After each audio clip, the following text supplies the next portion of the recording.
Bismillahirrahmanirrahim. Assalamualaikum warahmatullahi wabarakatuh.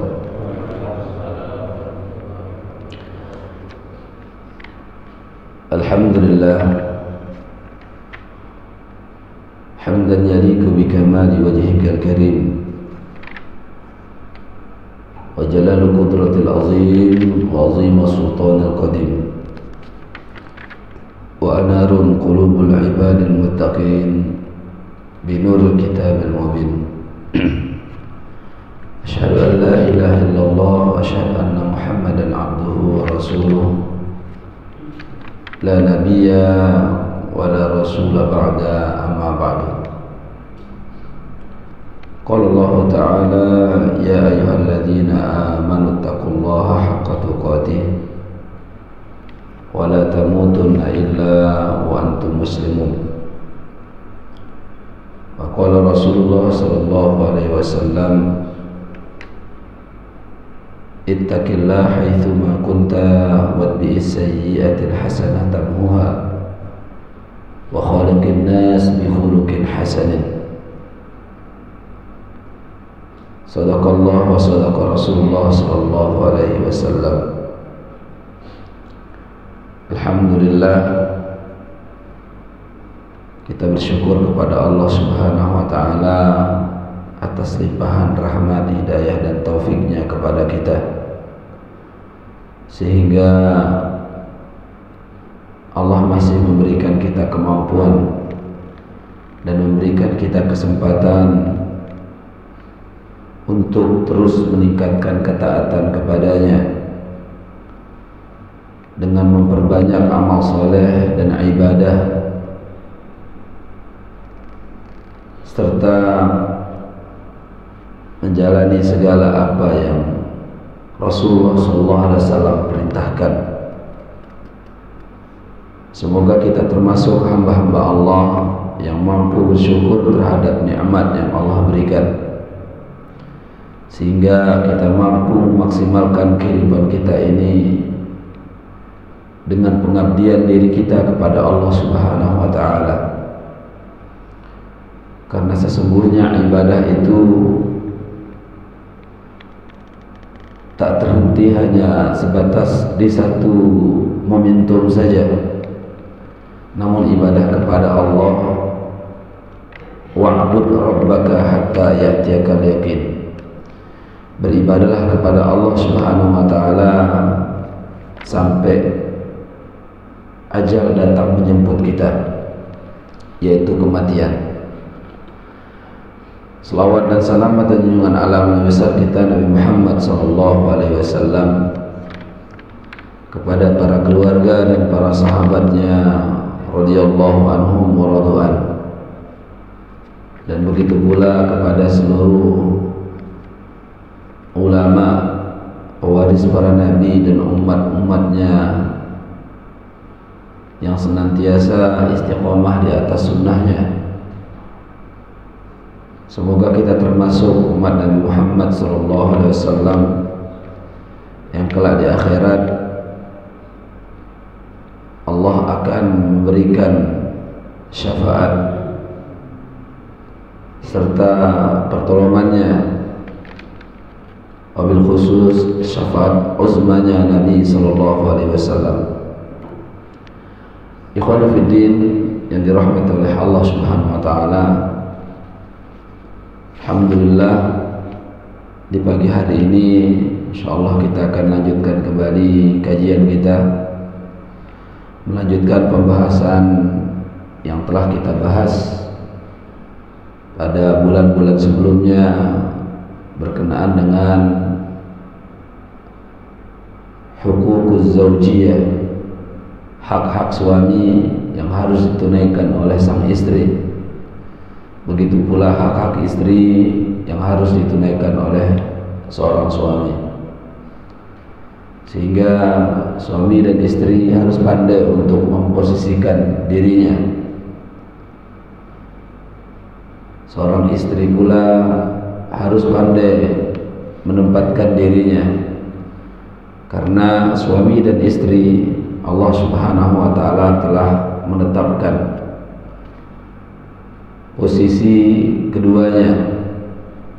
Allah menyebutkan dalam Al-Quran, Ar-rijalu qawwamuna 'alan nisa. Laki-laki itu adalah qawwam, pemimpin, panutan bagi istrinya.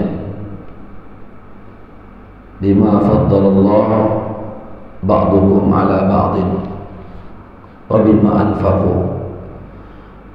Karena sang suami ini Allah berikan kelebihan dibandingkan istrinya, dan ia adalah orang yang memiliki kewajiban untuk menafkahi akan istrinya. Maka ikhwan yang dirahmati oleh Allah Subhanahu wa taala, kalaulah seorang suami telah menjalankan kewajiban-kewajibannya kepada istrinya, di antaranya adalah mendidik istrinya, memberikan ia nafkah, kemudian mengarahkan kepada ketaatan kepada Allah dan Rasulnya, kemudian sang istri menjalankan apa yang telah diajarkan oleh suaminya, tentu dalam hal-hal yang baik, maka insya Allah keluarga akan menjadi keluarga yang hidup dalam keadaan sakinah, mawaddah, warahmah, dan itulah yang kita inginkan. Ikhwan fillah yang dirahmati oleh Allah Subhanahu wa taala. Kemudian insyaallah pada pagi hari ini kita akan membahas tentang an-nusyuz baina zawjaini al-asbab wal ilaj. Nusyuz di antara dua pasangan, suami dan istri, sebab-sebabnya nusyuz, kemudian apa sebenarnya obatnya atau penawarnya. Ikhwanu fiddin yang dirahmati oleh Allah Subhanahu wa taala, nusyuz secara bahasa ulama mengartikan itu adalah al-irtifa. Irtifa itu artinya mengangkat atau muncul. Artinya masuk sini adalah memunculkan dirinya yang mungkin lebih baik daripada yang lain. Kemudian ulama lain juga mengartikan dengan arti yang sangat banyak, al-irtifa wal ulu, sebagaimana dikatakan oleh Ibnu Manzur. Al-irtifa wal ulu, ulu itu artinya tinggi. Maka nusyuz secara bahasa yang disebutkan oleh para ulama ini sangat banyak sekali maknanya. Ikhwan dirahmati oleh Allah, sedangkan secara istilah nusyuz itu adalah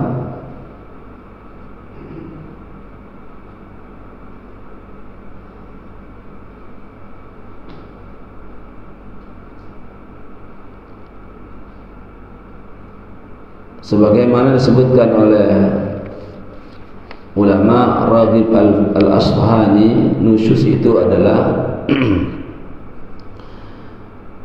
nusyuzul mar'ah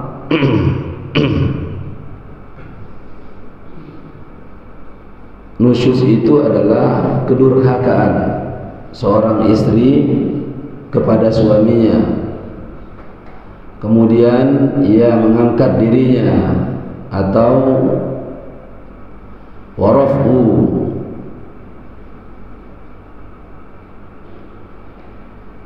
atau disebutkan di sini adalah seorang istri yang durhaka kepada suaminya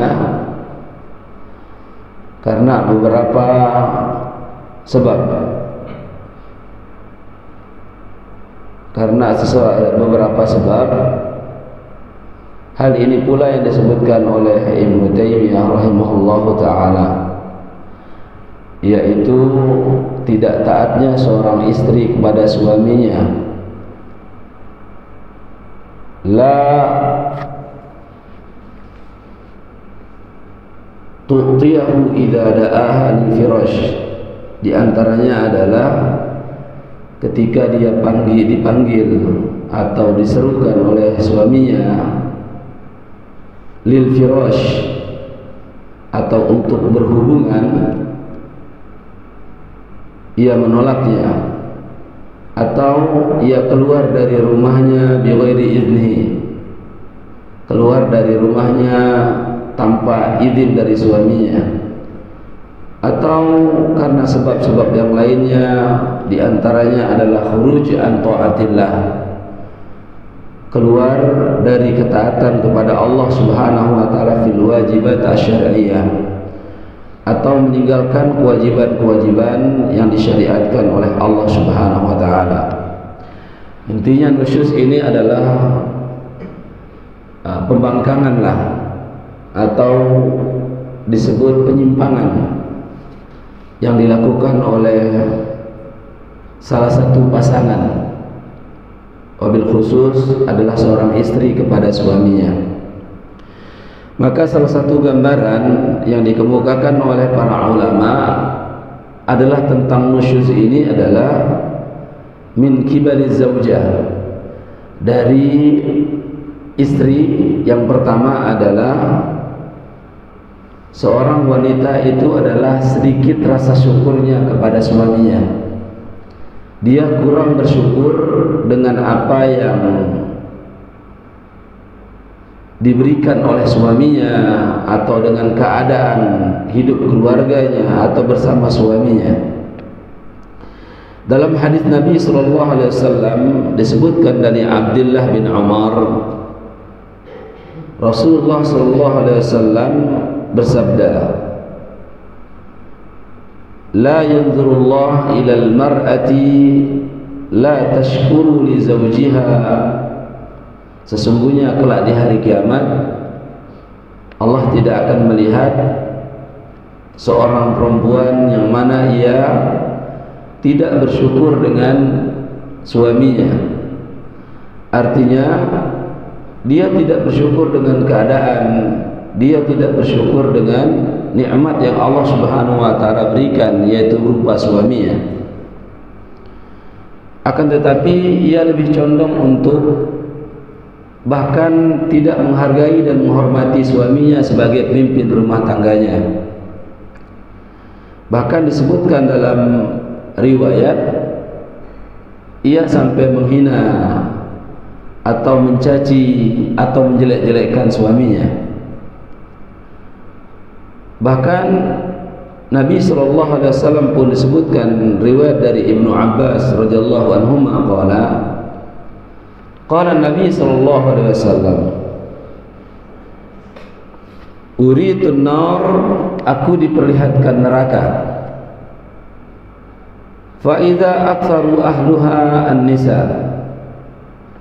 Nabi menyebutkan aku diperlihatkan neraka dan aku melihat penduduk yang paling banyak itu dari kalangan wanita.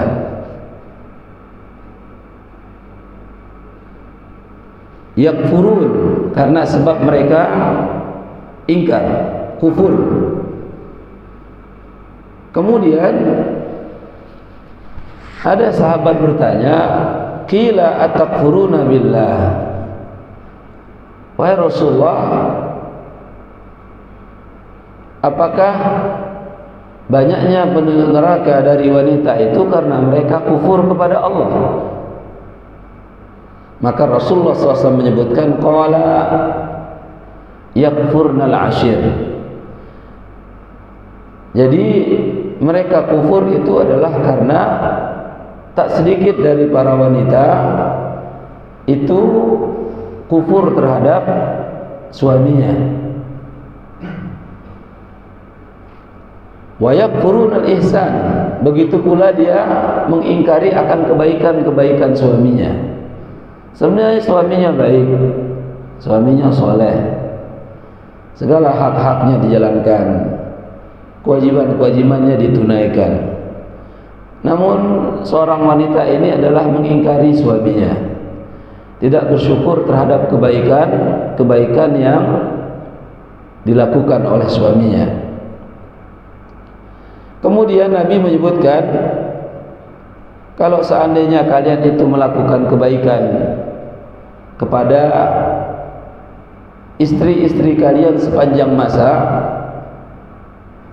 kemudian mereka melihat kalian satu waktu melakukan satu kesalahan lah, suatu zallah, suatu kekeliruan, maka langsung mereka mengatakan, ma ra'aitu minka khairul qattan, aku tidak pernah melihat engkau melakukan kebaikan sedikit pun.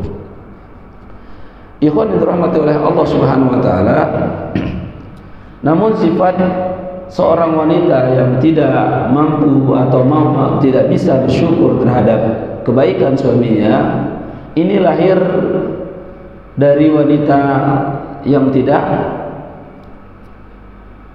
atau dari wanita yang tidak betul-betul solehah. Kalau dia solehah, insya Allah apapun saja kebaikan suaminya, sekecil apapun pasti dia ingat, apalagi kebaikan yang besar. Maka disebutkan dalam riwayat ini, kalau seandainya kalian melakukan kebaikan sepanjang masa, baik kalian lakukan. Namun ada satu waktu kalian melakukan mungkin kesalahan, kekeliruan, pasti mereka akan menilai tak ada satupun kebaikan yang kalian lakukan. Padahal apa? Cuma satu saja kesalahan, seluruh kebaikan yang dilakukan akan hilang di matanya. Ini adalah sifat tidak bersyukurnya perempuan nasyizah, perempuan yang menyeleweng, perempuan yang durhaka kepada suaminya. Maka tidak heran Nabi menyebutkan, sesungguhnya aku telah diperlihatkan neraka yang bahan bakarnya itu adalah lebih banyak wanita. Maka Nabi dalam hadis lain menyebutkan, ketika Nabi berkhutbah Aidil Fitri atau Aidil Adha, setelah Nabi berkhutbah secara umum untuk laki-laki dan perempuan, kemudian Nabi berjalan ke kaum wanita bersama Bilal bin Rabah. Apa yang disebutkan oleh Nabi?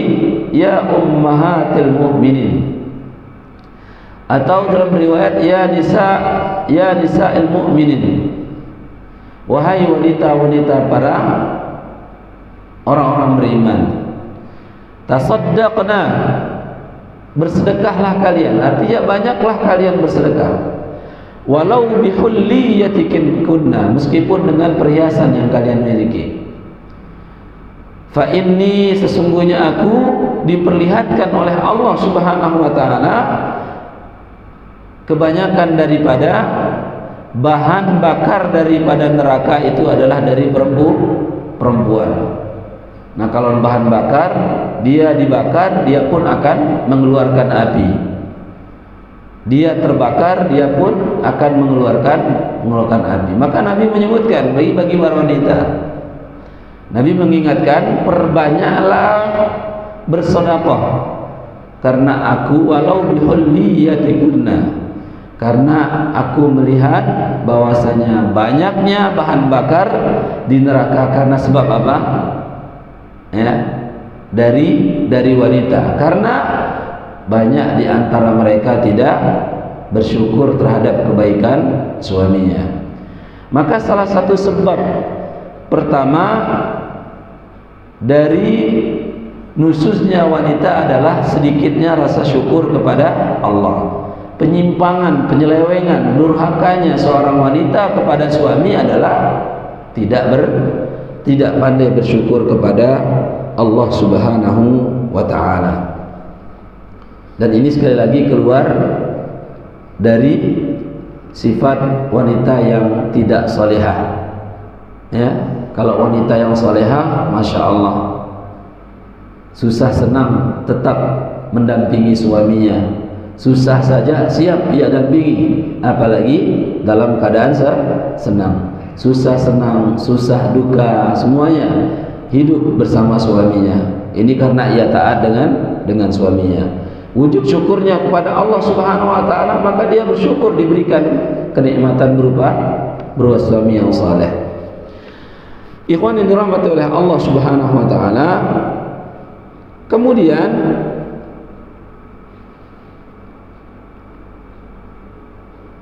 yang kedua adalah al-khuruj an ta'atillah.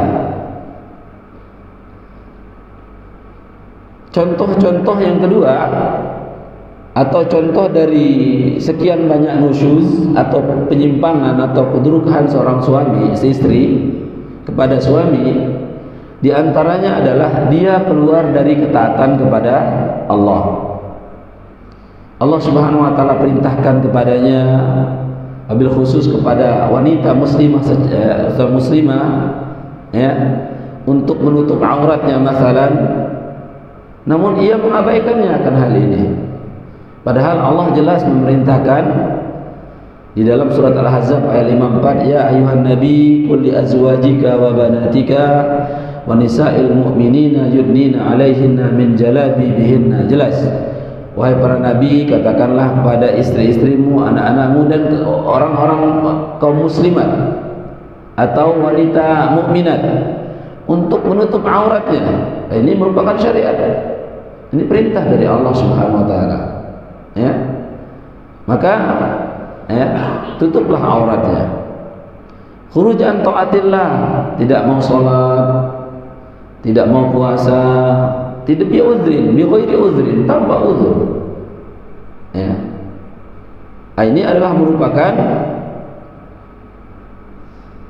bentuk nusyuz seorang perempuan, sedangkan suaminya telah mengingatkannya. Salat harus dijaga, puasa harus dilakukan. Kemudian ya, banyak hal-hal yang diperintahkan oleh Allah Subhanahu wa taala selalu diingatkan, selalu diajarkan, namun ia keluar dari ketaatan kepada Allah Subhanahu wa taala. Apalagi hal tersebut adalah merupakan al-wajibat asy-syar'iyyah atau kewajiban yang Allah Subhanahu wa taala syariatkan kepada wanita, kemudian ia menolak untuk melakukannya. Ya, ini hati-hati. Maka ikhwan yang dirahmati oleh Allah Subhanahu wa taala, sering kita sampaikan, wabil khusus bagi para wanita, ya, ketika ia tidak menutup auratnya atau ketika ia tidak mau menjalankan perintah Allah, maka tanggung jawab tersebut bisa jadi akan lari. Yang pertama yang bertanggung jawab akan hal itu adalah yaitu suaminya. Yang kedua adalah orang tuanya. Yang ketiga adalah saudara laki-lakinya. Maka ayuhal mu'minat, janganlah sampai keluar dari ketaatan kepada Allah. Karena ketika seorang mukminat keluar dari taat kepada Allah Subhanahu wa taala, sesungguhnya mereka akan menyeret 3 unsur dari orang-orang terdekatnya.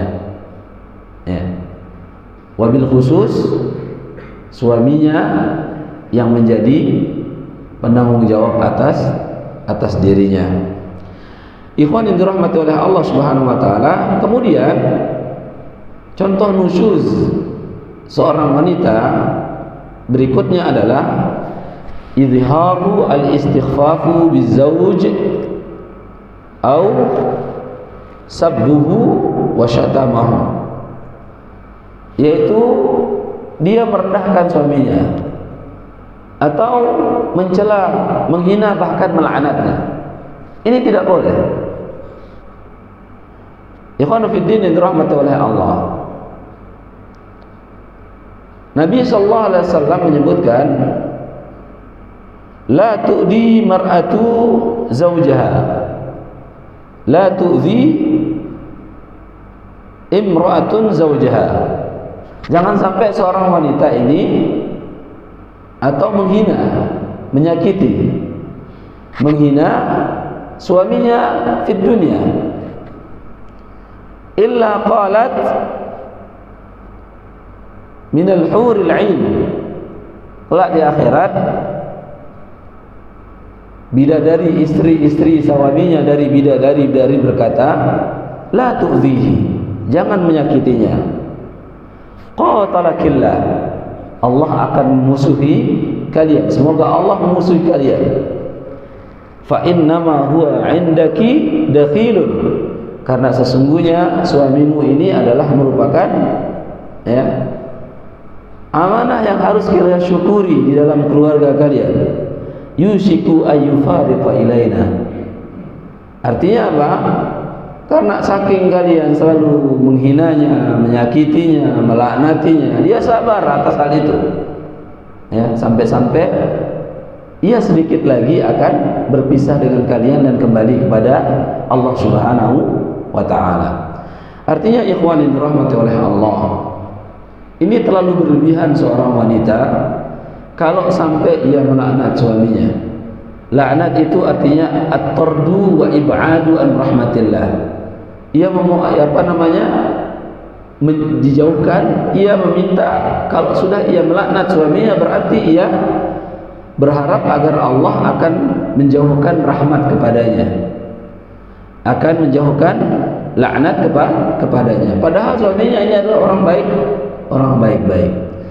Kalaupun dia kurang baik, maka doakanlah kepada Allah Subhanahu wa ta'ala agar ia menjadi lelaki yang saleh, suami yang bisa menuntunnya ke jalan yang benar.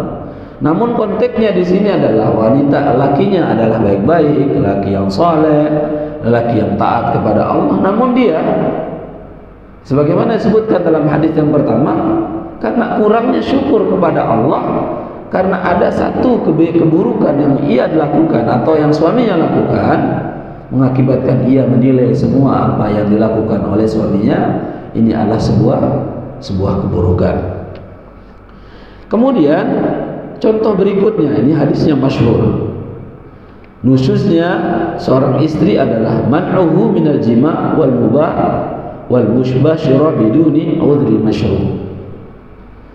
Selain melaknat suami, keluar dari taat kepada Allah, kemudian tidak bersyukur, tidak terima kasih kepada suaminya, ada juga contoh yang lain. Di antaranya adalah seorang istri menolak untuk berhubungan dengan suaminya. Seorang istri ketika dipanggil oleh suaminya untuk memenuhi hajat suaminya, ia menolak. Ini adalah merupakan salah satu contoh nusyuz yang Nabi SAW sebutkan. Nabi SAW sebutkan dalam hadisnya, idza da'a ar-rajulu imratahu ila firashihi. Apabila seorang suami memanggil istrinya untuk memenuhi hajatnya atau memenuhi hajat ranjangnya, fa'abat, kemudian seorang istri itu menolak. Seorang istri itu menolak.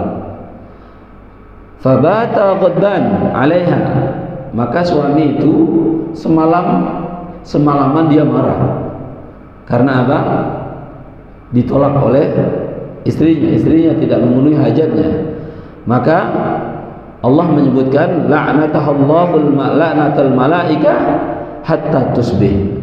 Malaikat akan menurunkan laknatnya sampai pagi hari, atau malaikat akan melaknat sang istri yang tidak mau memenuhi hajat istrinya sampai suaminya pada sampai pagi hari. Ikhwan yang dirahmati oleh Allah Subhanahu wa ta'ala, bahkan ulama ini menyebutkan, kalau seorang istri hatta nur, tanur, sampai seorang istri itu sedang sibuk apapun, sampai ketika dia masak dan sebagainya, kalau suaminya memanggil maka dia harus datang. Maka dalam riwayat lain sebutkan sampai dia kalau sudah duduk di atas pelananya unta, suaminya memanggil maka ia harus datang untuk memenuhinya. Ikhwan yang dirahmati oleh Allah, karena ini adalah hak daripada zauj, hak suami sebagaimana yang telah kita jelaskan pada sebelumnya, yang harus dipenuhi oleh istri. Kalau tidak, maka hati-hatilah, apalagi tidak didasari dengan uzur syar'i, alasan yang dibenarkan oleh syariat, kecuali mungkin karena dia sakit. Nah, ini suami harus memahami, atau karena hal-hal yang lain yang menunjukkan ini adalah merupakan alasan yang syar'i. Kemudian termasuk adalah nusyuz yang disebutkan oleh ulama. Contoh nusyuz adalah seorang istri melakukan as-safaru biduni iznihi, ya, wa kadzalikal amal biduni iznihi, yaitu seorang istri itu melakukan perjalanan safar jauh lah, mungkin ya meninggalkan daerahnya lah, mungkin melakukan perjalanan, entah itu mungkin ada acara bersama teman-temannya atau reunian atau apa saja, pokoknya safar tanpa izin suami itu tidak diperbolehkan, ya. Maka seorang istri kalau dia ingin safar, berizinlah dengan suaminya, meskipun suaminya itu tidak ada di rumah atau ada di rumah, izin saja. Kalau ada di rumah langsung berbicara, ya, izin ingin safar bersama ayahnya atau ibunya, ya. Kemudian setelah itu, kalaupun jauh, maka silakan hubungi. Ya, sekarang itu izin mudah, by phone, ya, silakan ditelepon atau di SMS, ya, kabarkan, minta izin ketika keluar rumah. Karena ikhwan yang dirahmati oleh Allah Subhanahu wa taala, ini adalah merupakan hak seorang suami yang harus dipenuhi oleh istri. Karena ketika hak-hak suami ini dilanggar oleh istrinya, sama seperti suami itu tidak dihargai oleh istrinya. Karena status suami di rumah tangga itu adalah sebagai pemimpin, ya, sebagai pemimpin. Maka kalau yang dipimpin tidak mendengarkan apa yang diarahkan sama oleh yang memimpin, maka ikhwan yang dirahmati oleh Allah, kacau rumah tangga nanti, ya. Maka disebutkan dalam ayat pertama, kita sebutkan ar-rijalu qawwamuna 'alan nisa, ya, lelaki itu adalah pemimpin bagi wanita. Karena pemimpin ini akan diminta pertanggungjawabannya kelak di hari kiamat di hadapan Allah. Jadi suami ini berat sekali di depan Allah, di hadapan Allah kelak di hari kiamat akan mempertanggungjawabkan apa yang dipimpinnya, ya. Maka disebutkan dalam hadis Nabi, kullukum ra'in wa kullukum mas'ulun an ra'iyati. Setiap kalian pemimpin dan setiap, ya, yang memimpin akan ditanya, ya, tentang apa yang dipimpinnya. Kemudian ikhwan yang dirahmati oleh Allah, al-khuruj minal baiti biduni idnihi. Keluar rumah, ya, seperti safar tadi, ya. Keluar rumah, ya, keluar rumah tanpa izin. Kalau tadi safar, ya, keluar rumah secara umum tapi dengan waktu jauh, ya. Maksudnya al-khuruj minal baiti biduni iznihi seperti safar tadi, perjalanannya jauh, ya, perjalanan jauh, ya. Atau mungkin suami telah berpesan jangan keluar rumah, ya, atau jangan melakukan safar, ya, selain atas izinku. Namun istri tidak izin tadi keluar rumah, atau mungkin dia keluar rumah dengan keluar rumah untuk menunaikan hal-hal yang tidak penting. Ya, kalau mungkin belanja, bolehlah, ini darurat karena kebutuhan, atau mengantar anak-anak sekolah. Ini keluarnya gunanya bukan dalam hal yang terlalu penting, keluar untuk kumpul dengan teman-temannya, ya, sehingga tugas-tugas dan kewajibannya terbengkalai, atau keluar rumahnya untuk bersenang-senang, apalagi ikhtilat dengan lawan jenisnya, atau mungkin kumpul reuni dan lain sebagainya. Ini bahaya, ya. Baik. Dan ini bukan keluar yang syar'i, keluar yang syar'i, ya. Maka Nabi SAW menyebutkan, Allah Subhanahu wa taala berfirman, wa qarna fi buyutikunna wa la tabarrajna tabarrujal jahiliyatil ula, ya. Maka sebaiknya wanita itu tinggal di rumahnya, ya, tinggal di rumahnya. Bahkan dalam hadis Nabi SAW, di rumahnya ia menjaga dirinya, kemudian harta suaminya. Di antaranya ia menjaga anak-anaknya, mendidik anaknya, mendampingi anak-anaknya dan sebagainya. Wala tabarrajna tabarrujal jahiliyah. Jangan bertabarruj, ya, seperti orang-orang jahiliyah terdahulu. Allah memerintahkan Di dalamnya wa aqimnas shalah, dirikan salat, tunaikan zakat, dan taatlah kepada Allah dan Rasulnya. Ini adalah lebih baik bagi para wanita. Maka ketika hal ini dilakukan, masya Allah, ya, Allah memberikan jaminan ini kepada wanita. Sebagaimana Nabi SAW menyebutkan, idza iqamat khamsaha, idza sallat khamsaha, wa shoma syahraha, wa ata'at zawjaha, wa hafizat farjaha, adkhalahullahu al-jannata. Kalau seorang wanita itu, ya, mampu, wanita itu tidak banyak-banyak kayak untuk melakukan kebaikan. Artinya tidak harus seperti laki-laki, harus bekerja, harus cari nafkah dan sebagainya, ya. Namun kalau wanita ini telah melakukan jaga sholat 5 waktunya, ya, subuhnya dijaga, zuhurnya, asarnya, maghribnya, isyanya, mampu ya jaga sholat 5 waktu. Apalagi sholat sunnah yang lainnya dia jaga, ya, baik yang mutlak atau muqayyad dijaga. Tahajudnya, rawatibnya, duhanya, isyraqnya dijaga semua. Kemudian wasama syahra, dia mampu melakukan puasa Ramadan. Ya, kalau batal bulan Ramadan karena haid dan sebagainya, ia ganti di hari yang lain. Kemudian ia mampu melakukan puasa-puasa sunnah Senin Kamis kah dengan izin suaminya.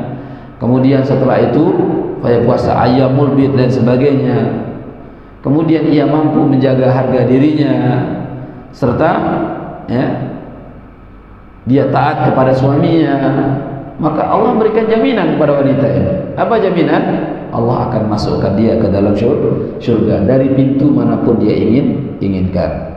Maka ikhwan yang dirahmati oleh Allah, seorang wanita ketika ia ingin keluar dari rumahnya, ya, kemudian ia melakukan safar, maka izin kepada suaminya, ya, beritahukan suami, ya, hubungi dia. Ini adalah caranya seorang muslimah untuk menghindarkan dirinya dari sifat nusyuz. Kemudian ada contoh lain, al-imtina'u anis sakani ma'az zawji biduni 'udhril masyru'. Seorang wanita itu menolak untuk tinggal satu rumah dengan suaminya. Ada enggak wanita seperti ini? Banyak di zaman ini. Ya, menolak, tidak mau lah tinggal sama suami, ngerepotin katanya. Ya. Apa guna rumah tangga kalau tidak mau tinggal satu rumah? Atau ada juga suaminya pulang rumah tidak mau dibukain pintu rumahnya. Sudah dibukain pintu rumahnya, tidak mau dibukain pintu kamarnya, tidak mau tidur bersama. Ya. Ini adalah contoh adalah wanita nasyizah. Nasyizah. Jadi ikhwan yang dirahmati oleh Allah, ya, al-imtina'u anis sakani ma'az zawji biduni udhru syar'i, tanpa udhur syar'i. Tidak mau tinggal sama suaminya, tidak mau bersama sama suaminya. Ya. Baik. Ini adalah contoh daripada nusyuznya seorang istri. Kemudian ikhwan yang dirahmati oleh Allah, contoh nusyuznya seorang suami, ya, kepada istrinya. Yang pertama adalah idza'uz zaujah bid-darbi. Seorang suami itu ringan tangannya, mudah memukul istrinya. Makanya sekarang ini ada undang-undang, ya, undang-undang tentang KDRT, ya. Karena apa? Tak sedikit dari suami itu tangannya ringan, dikit-dikit salah istrinya ditampar, sedikit salah istrinya itu ditendang, sedikit salah istrinya dicekek, ya. Maka ini adalah merupakan salah satu kedurhakaan suami terhadap istri. Ini bahaya. Jadi ikhwan yang dirahmati oleh Allah Subhanahu wa taala, jadilah kita seorang suami, ini khusus laki-laki, ya, yang penuh kasih sayang, ya, yang penuh kasih sayang. Hadis yang umum, irham man fil ardi yarhamuka man fis sama, ya. Muncullah kasih sayang, rahmat kepada penduduk bumi, termasuk istri kita, anak-anak kita, maka penduduk langit pun akan menurunkan rahmatnya.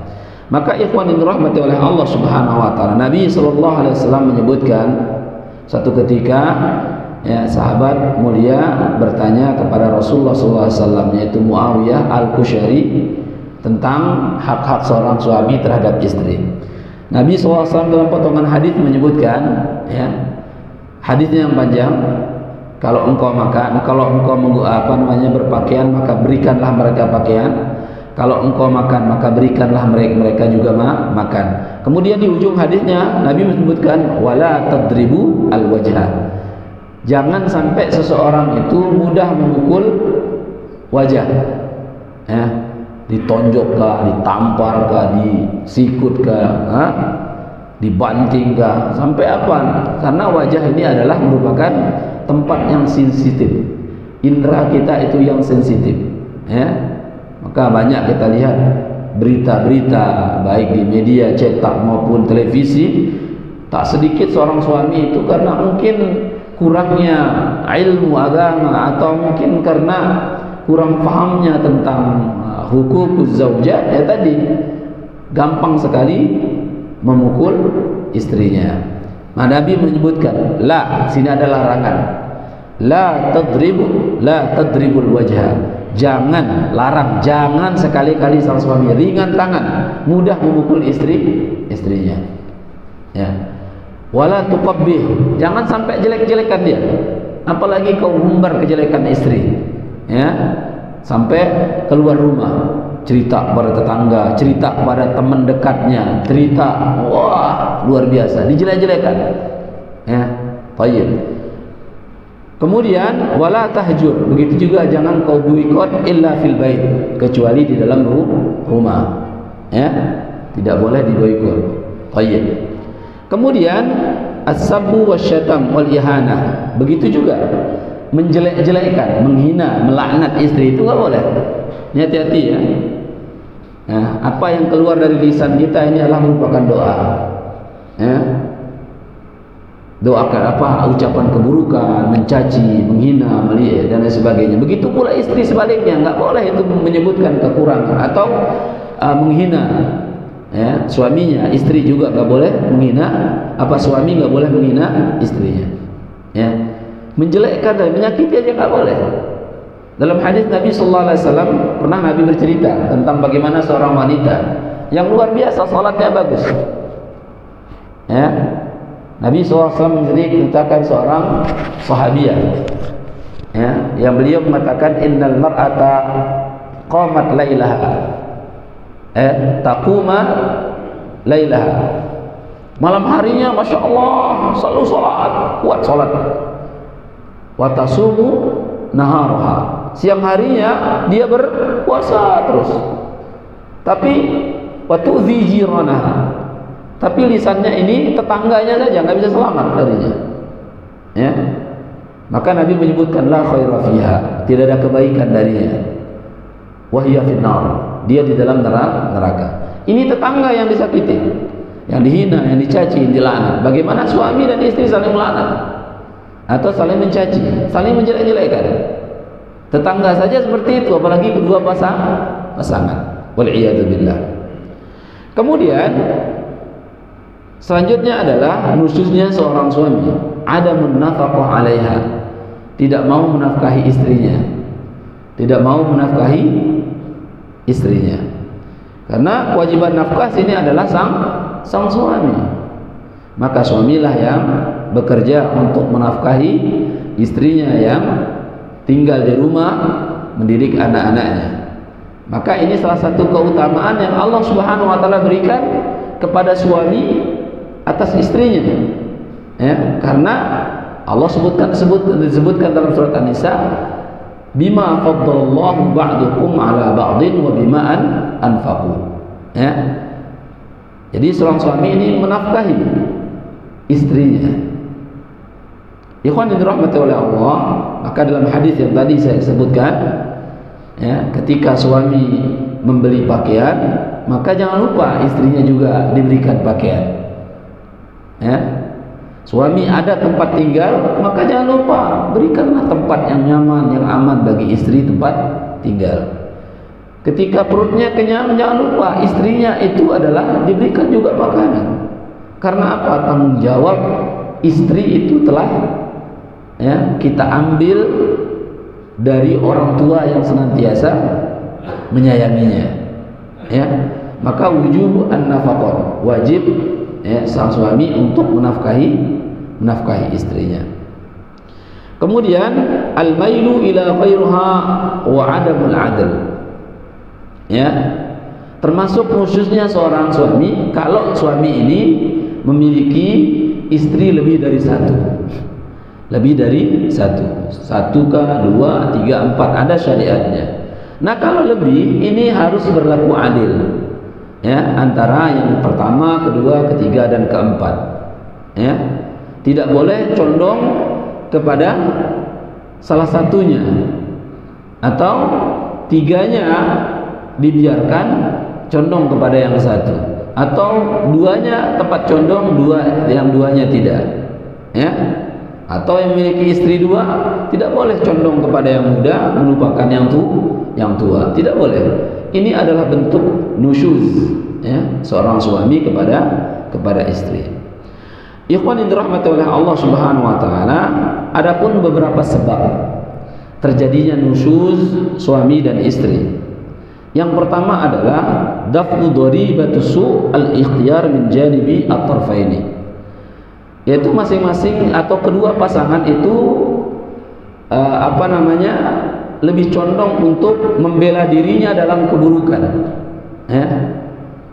Kalau ada salah satunya melakukan keburukan dan sebagainya, ketika diingatkan tidak mau mendengarkan, ya, baik suami maupun istri. Contoh sang suami, ya, dibangunkan oleh istrinya untuk sholat subuh secara berjamaah, ya, tidak mau bangun, ya, tidak mau bangun, dibangunkan tak mau bangun, dibangunkan, akhirnya apa? Ini posisi suami ini salah ini, dibangunkan tidak mau bangun, sampai apa? Sampai menyakiti istrinya, ini bahaya. Akhirnya jadilah perselisihan. Begitu juga sang istri juga, ketika diingatkan jangan sampai, ya, ia tidak mau diluruskan. Kalau tidak, maka dia dalam keburukan atau dalam keadaan nasyizah.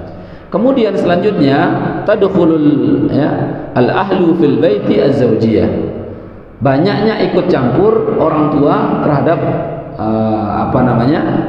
rumah tangga. Nah, maka ini bagi orang tua ini cuma cukup nasihat saja, jangan banyak ikut campur, ya, karena mereka ini sudah memiliki keluarga sendiri. Cuma nasihat kalau dia melakukan keburukan, tidak boleh ikut campur. Sampai ada yang ingin memisahkan anaknya dengan suaminya, atau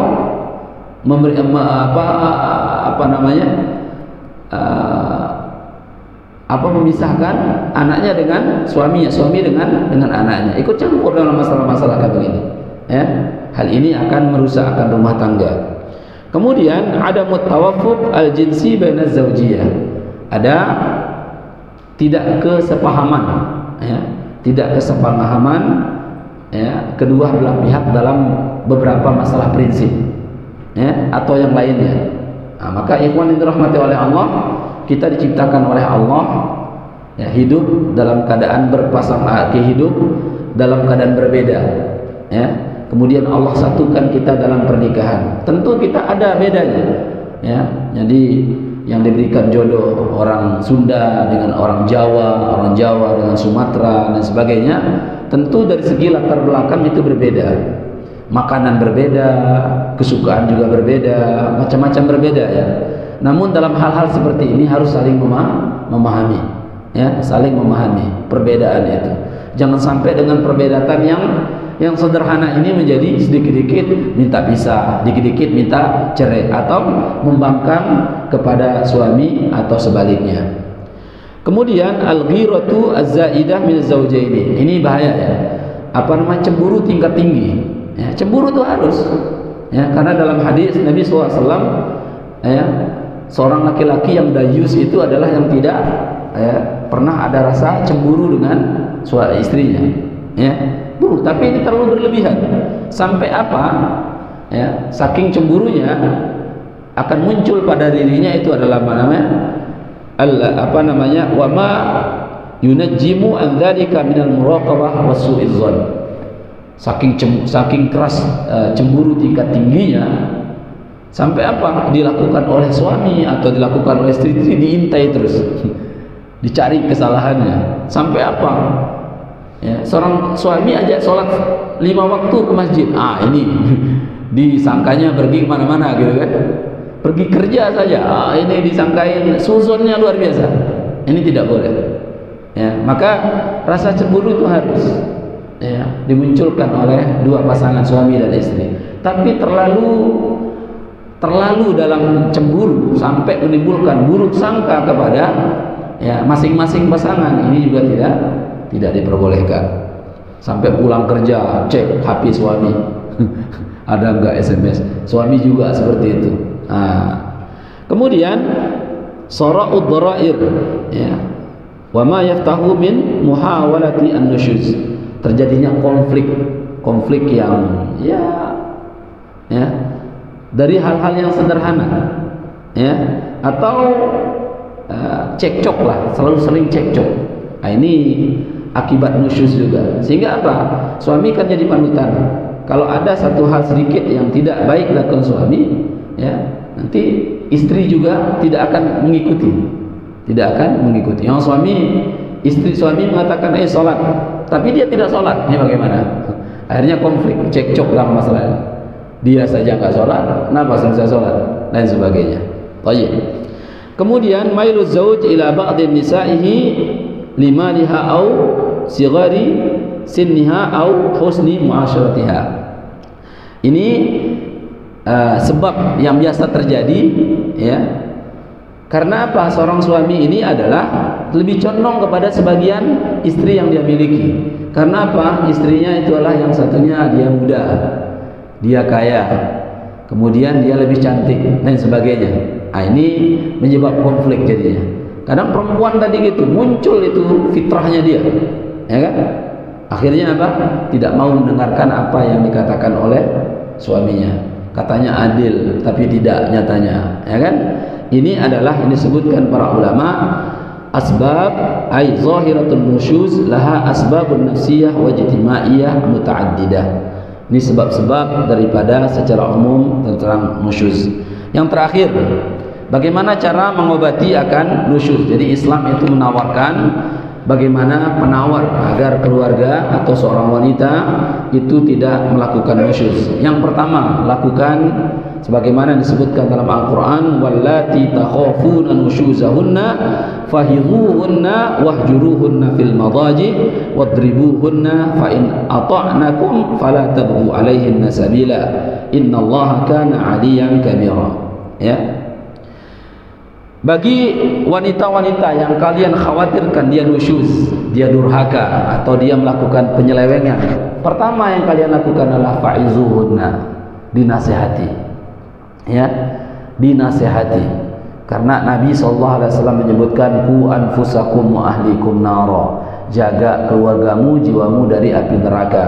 Di antaranya adalah salah satu kewajiban Imam Al-Maqatil dan Ad-Dhahhak mengatakan salah satu kewajiban seorang suami adalah mendidik istrinya, anak-anaknya, bahkan ya hamba sahayanya. Ajarkan dia terhadap hal-hal yang diperintahkan oleh Allah, ajarkan dia ya, peringati dia dari hal-hal yang dilarang oleh Allah Subhanahu wa taala. Maka berikan nasihat. Kalau engkau melakukan seperti ini, Allah Subhanahu wa taala akan memberikan hukuman seperti ini. Bagi wanita yang melanggar seperti ini, Rasul telah menyebutkan seperti ini. Terus diberikan ya, terus diberikan ya, akan nasihat. Dan nasihat itu bukan sekali dua kali. Dan beda memberikan nasihat dan ngomel-ngomel di hadapannya. Kalau ngomel-ngomel di hadapannya nggak akan dengar itu, bahkan dia melawan. Tapi berikan nasihat yang baik-baik dan lihat timingnya, lihat waktunya ya. Jangan sampai tunjuk-tunjuk, mata sampai melotot, sampai merah, mulut sampai berbusa, nggak akan didengar ya.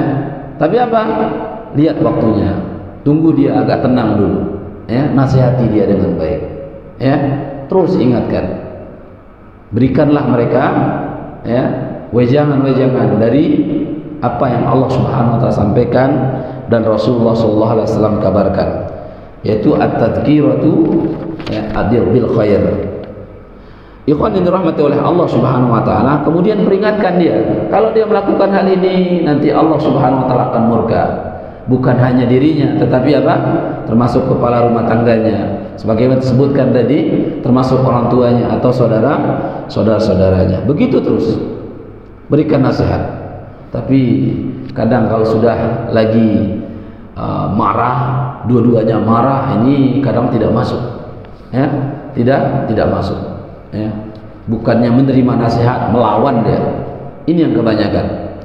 Tetapi ikhwan yang dirahmati oleh Allah, kalau wanita tersebut sayang kepada suaminya dan dia adalah wanita muslimah, ketika dia tergelincir dalam kemaksiatan atau dalam dosa, diingatkan dia, maka apa? Dia akan mendengarkan nasihat itu. Karena Allah secara umum telah menyebutkan, ingatkanlah, karena mengingatkan itu adalah sangat bermanfaat bagi orang mukmin. Fadzakir fa inna dzikra tanfa'ulil mu'minin. Ini ikhtiar kita. Ya, semoga dengan apa yang kita ingatkan ini menjadi hidayah dari Allah Subhanahu wa taala. Kemudian yang kedua, al-hijru fi madaji ay madji. Atau yang disebutkan di dalam firman Allah Subhanahu wa taala tadi, apa namanya? Boikot dia di tempat tidur. Ini jarang ini. Laki-laki yang boikot perempuan, ya rugi. Kita diboikot, kita rugi katanya. Tapi ini ajaran dari Nabi SAW. Artinya apa? Ya, mungkin ketika dia berbicara, ya kurangi berbicara dengan dia. Ya. Kalau mungkin ia menginginkan sesuatu, maka jangan penuhi dulu, diboikot dia dulu. Tetapi memboikot ini adalah cuma di dalam rumah dan tidak boleh di depan anak-anak, di depan anak-anak. Di luar rumah sudah tidak boleh, di dalam rumah saja.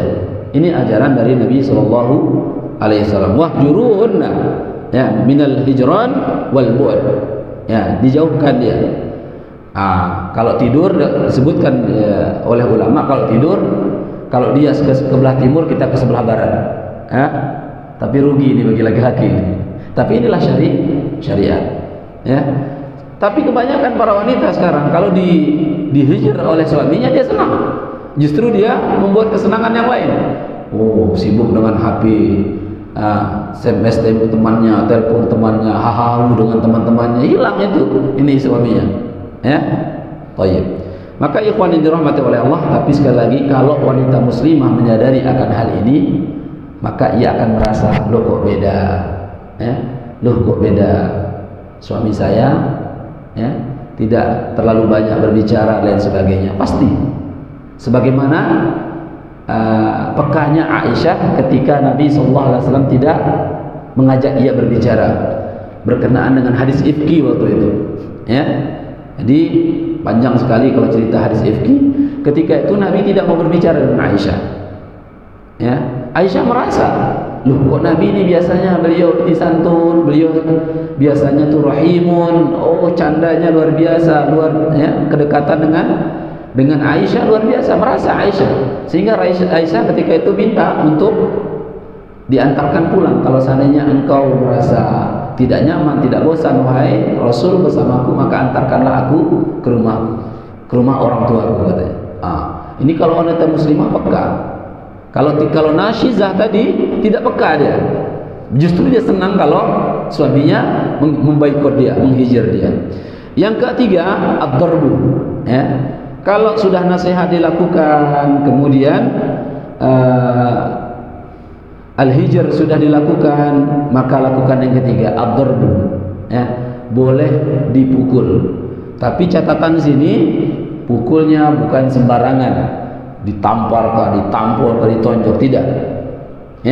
Nabi SAW menyebutkan boleh memukulnya bidarbin dengan pukulan ghairi al-mubarraj, ay mubarrah, yang tidak berbekas, tidak menyebabkan patah tulang, tidak menyebabkan memar, tidak menyebabkan luka dan sebagainya.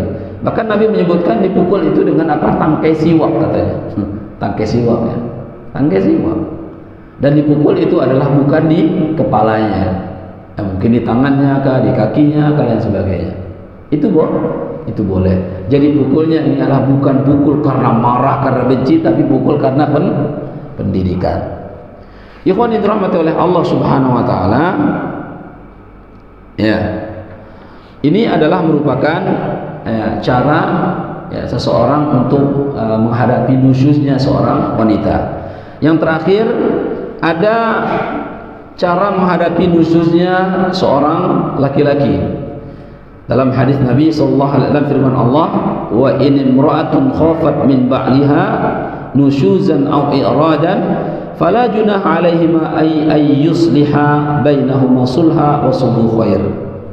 Kalau seorang wanita khawatir suaminya itu adalah nusyuz, ya, suaminya itu nusyuz, au i'radan, atau memalingkan dirinya, fala junah alaihima, maka haruslah keduanya itu melakukan islah, karena wasulhu khair, ya, islah itu adalah lebih baik. Dulu pernah istri Nabi namanya Saudah binti Zam'ah, ya, pernah didiamkan oleh Nabi sallallahu alaihi wasallam. Maka ya, ia khawatir Nabi SAW mendiamkan itu, Nabi akan menceraikannya atau melepasnya. Kemudian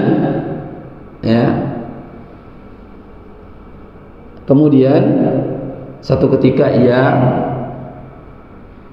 mengatakan, "Ya Rasulullah, yaumi al-Aisyah." Ya, tidak apa-apa. Ya, jatah hariku itu adalah untuk Aisyah. Kemudian Nabi SAW menerima akan apa yang diajukan oleh Saudah. Maka qalat Aisyah, naqulu fi dzalika. Aisyah berkata, qalat Aisyah, naqulu fi dzalika anzalallahu ta'ala wa fi asbahiha. Ini imra'atun khafat min ba'liha nusyuzan aw iradan. Inilah sebab diturunkan ayat di dalam surat An-Nisa 128, ya. Artinya ikhwan yang dirahmati oleh Allah Subhanahu wa taala, islah itu adalah cara seseorang untuk apabila ia menemui namanya nusyuz dengan suaminya, maka seorang istri itu harus melakukan islah, ya, melakukan islah sebagaimana yang dilakukan oleh Saudah binti Zam'ah ketika itu ia menganggap didiamkan oleh Nabi sallallahu alaihi wasallam, dan ia khawatir ia akan dilepaskan oleh Nabi sallallahu alaihi wasallam atau diceraikan, sehingga Saudah lebih merelakan jatah harinya itu adalah untuk Aisyah. Maka hal itulah diterima oleh Nabi sallallahu alaihi wasallam.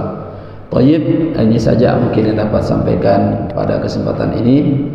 Semoga apa yang kami sampaikan ini bermanfaat. Lebih kurangnya kami mohon maaf. Tapi sebelum kita tutup, mungkin ada pertanyaan, kami persilakan. Ayo, silakan.